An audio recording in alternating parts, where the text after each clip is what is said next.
Sinasanay ko na ang sarili sa tuwing nangangalay.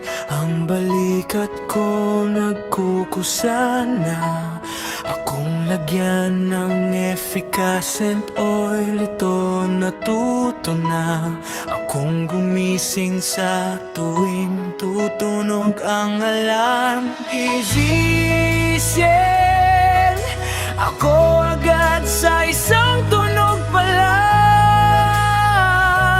dahil alam kong wala ka naman para ipaalala sa akin na kailangan kong ilaban ang araw.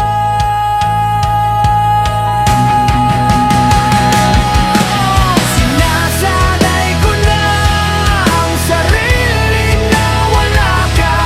Sa totoo lang, pakiramdam ko hindi ko kaya.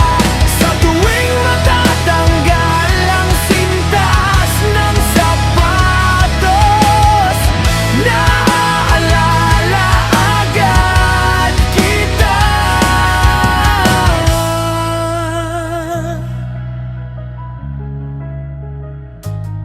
Sa tuwing matutulog na ako sa kama, kinakapa ko yung pwesto mo at iniisip kong baka isang araw uuwi ka pa.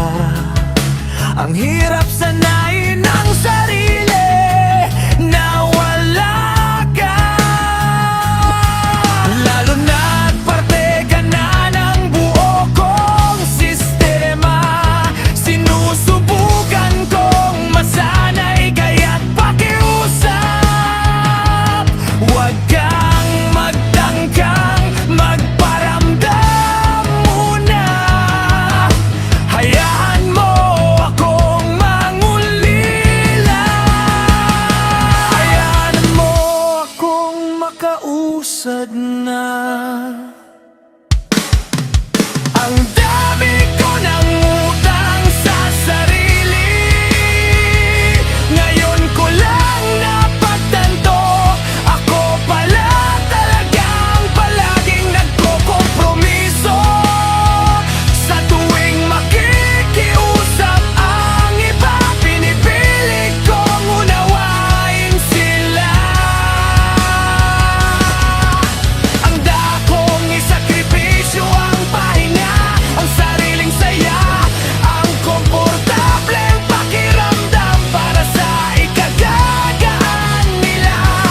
Pero sa tuwing ako na ang naalangan, marami silang dahilan, hindi ko sila maramdaman. Ang dami ko ng utang sa sarili, sa kauna ko sa kanila. Takot akong iparamdam sa iba kung paano ang hindi maintindihan, ang walang makapitan, ang walang mapakwentuhan. Pero ang sarili ko pala mismo ang nababaliwala ko rito. Matututo na akong humindi, hindi na ako magiging libre palagi. Sa pagkataong ito, sarili ko naman ang ipapanalo ko.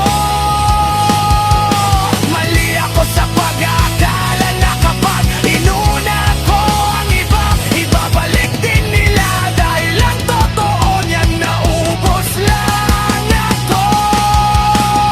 Alam mo, sa'yo lang ako naging masaya ng ganito.